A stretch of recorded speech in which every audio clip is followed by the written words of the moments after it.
क्या हाल चाल है आप लोगों का? ठीक ठाक हैं सब? चलिए बात कर रहे थे हम कोशिकांग के बारे में।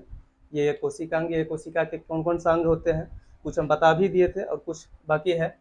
देख लीजिए, जैसे मिटोकॉन्ड्रिया बता दिए थे, गोल्जी बॉडी बता दिए थे, वैक्यूल्स बता दिए थे। अब बच गया ये सी यानी सेंट्रोसोम।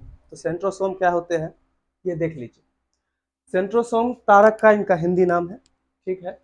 तो क्या होते हैं ये बता रहे हैं आपको। तारक का या सेंट्रोसोम सभी प्राणी कोशिकाओं तथा कुछ निम्न कोटि के पादपों की कोशिकाओं में पाया जाता है। ये सेंट्रोसोम जो होता है सिर्फ जंतु कोशिका में ही पाया जाता है, ठीक है। लेकिन कुछ निम्न कोटि के जो पादप होते हैं उनमें पाए जाते हैं, जैसे कवक, शैवाल और मांस, ये तीनों इस सब में पाए जाते हैं। कुछ निम्न कोटि के पादपों में पाए जाते हैं, लेकिन ये जंतु कोशिका में ही पाए जाते हैं, ठीक। अब इनका खोज जो है टी बोबरी ने 1888 ईस्वी में किया था। अच्छा, कोशिका विभाजन। कोशिका विभाजन का मतलब क्या होता है? कोशिका का टूट जाना नहीं, कोशिका का टूट जाना नहीं होता है। कोशिका का विभाजन मतलब होता है कोशिका को टूट के पुनः निर्माण करना, यानी फिर से दोबारा कोशिका का बनना। तो इसका पुनर्निर्माण करने का काम होता है तारक काई का, ठीक है, समझ गए। अच्छा, हम बात कर रहे थे लीवर का। तो लीवर का हमने पहले बताया भी था आपको। लीवर में जो होता है कोशिका विभाजन बहुत तेजी से होता है, बहुत तेजी, अत्यधिक तेजी के होने के कारण से कैंसर भी होता है। तो इसका मतलब लीवर में बहुत तेजी से होता है तो लीवर कैंसर होता है। और हमने ये भी बताया था कि ब्रेन में जो होता है कोशिका विभाजन नहीं होता है। तो इसका मतलब ब्रेन में ब्रेन कैंसर नहीं होना चाहिए, लेकिन ब्रेन ट्यूमर तो होता है, वो भी एक तरह का बीमारी ही है। वो क्यों होता है? तो ब्रेन में जो होता है 90% न्यूरॉन होता है, ठीक है। और 10% जो होता है गिलियल सेल होता है। 10% गिलियल सेल होता है।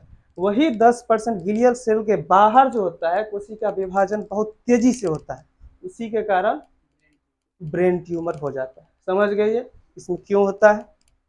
चलिए, इसका पॉइंट अंडप्रदायी जालिका, ये क्या होते हैं? एंडोप्लाज्मिक रेटिकुलम उनका इंग्लिश नाम होता है। ये जो होता है, आप मान लीजिए घर बनाते तो घर में आपके पिलर दिया रहता है। क्यों पिलर दिया रहता है? क्योंकि अंदर जो चीज है वो गिरे नहीं तो पचके नहीं, अगर गिर जाएगा तो पचक जाएगा। उसी के कारण से ये आंतरिक कंकाल का ये एक पिलर का काम करता है, जिससे कि कोशिका पचके नहीं, ठीक है। ये आंतरिक कंकाल का ये आंतरिक सहायता भी करता है। अब ये दो तरह का होता है एक होता है स्मूथ। स्मूथ ई आर का मतलब क्या होगा? Endoplasmic reticulum. और एक होता है रफ एंडोप्लाज्मिक रेटिकुलम, तो इसको ई आर से हम समझा दिए हैं। अच्छा, स्मूथ वाला जो है वसा निर्माण करता है, और रफ वाला जो है प्रोटीन का निर्माण करता है, ठीक है। अब देखिए, आपको बता देते हैं कैसे करता है। तो मान लीजिए ये एंडोप्लाज्मिक रेटिकुलम है, ठीक है। इसको दो भाग में बांटते हैं, ठीक। इसको ले लीजिए स्मूथ, और इसको ले लीजिए रफ। समझ गए ये दोनों भाग?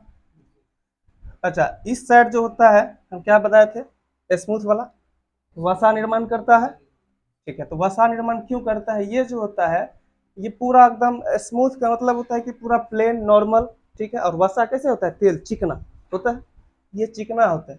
और ये जो है सो प्रोटीन का निर्माण करता है, इसमें छोटे छोटे धब्बे पाए जाते हैं। ये बात गलत है कि प्रोटीन का निर्माण करता है, आधा सही है प्रोटीन का निर्माण करता है, ये आधा ही सही है।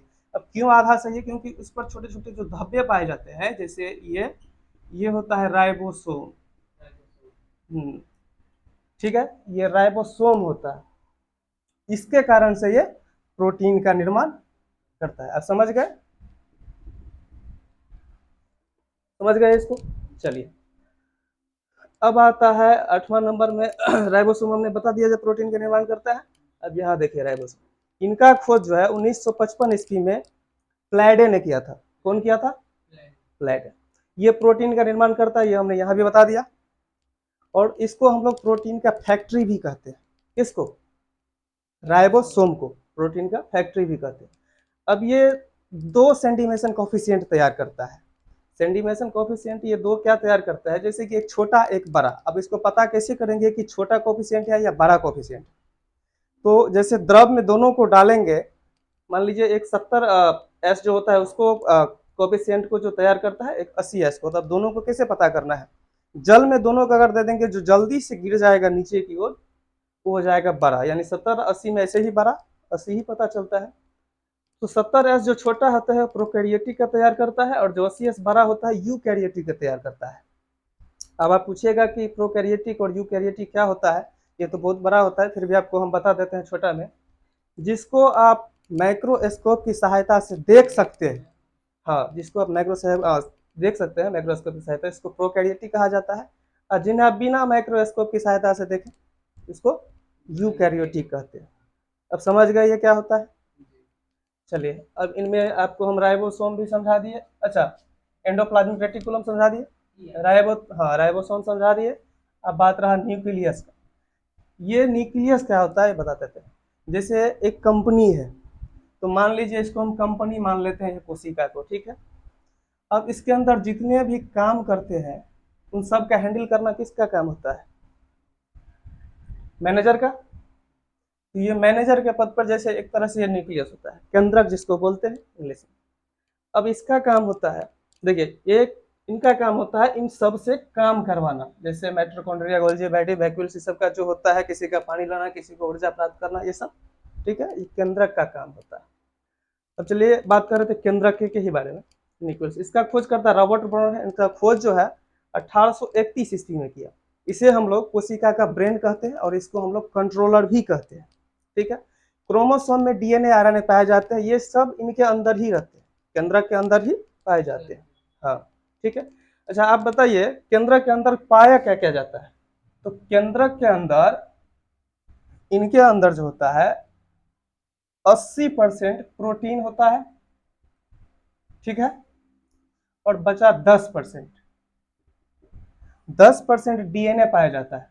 क्या पाया जाता है, डीएनए पाया जाता है, 90 हो गया। और 10% अन्य तत्व पाया जाता है। समझ गए केंद्र के अंदर क्या क्या पाया जाता है, 80% प्रोटीन, 10% डीएनए और 10% अन्य तत्व, ये सब केंद्रक में ही पाया जाता है। समझ गए।